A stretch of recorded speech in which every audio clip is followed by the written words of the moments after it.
Tomato కొత్తిమీర పచ్చడి ఎలా చేయాలో చూసేద్దామా. ముందుగా దానికోసం టొమాటోస్, కొత్తిమీర, 10 చిల్లీస్ కట్ చేసి పెట్టుకున్నాను. నెక్స్ట్ స్టవ్ మీద పాన్ పెట్టి ఆయిల్ వేసి ఆయిల్ హీట్ అయిన తర్వాత చిల్లీస్ యాడ్ చేశాను.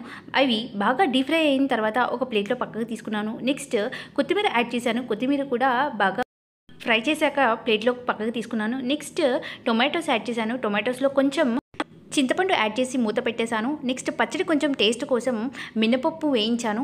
మినపప్పు బాగా ఫ్రై అయిన తర్వాత ప్లేట్లోకి పక్కకు తీసుకున్నాను. నెక్స్ట్ తాలింపు కోసం కొంచెం పచ్చనిపప్పు, కొంచెం ఆవాలు, కొంచెం జీలకర్ర యాడ్ చేసి కొంచెం కరివేపాకు యాడ్ చేసి పక్కకు పెట్టేసుకున్నాను. టొమాటోస్ మనకి ఇలా మగ్గితే సరిపోతుంది. నెక్స్ట్ మిక్సర్ జార్లో మనం వేయించి పెట్టుకున్న పచ్చిమిరపకాయలు, కొత్తిమీర, మినపప్పు, 6-7 ఎల్లుల్లి రబ్బలు, కొంచెం జీలకర్ర, రుచికి తగినంత సాల్ట్ వేసి ఫైన్గా గ్రైండ్ చేశాను.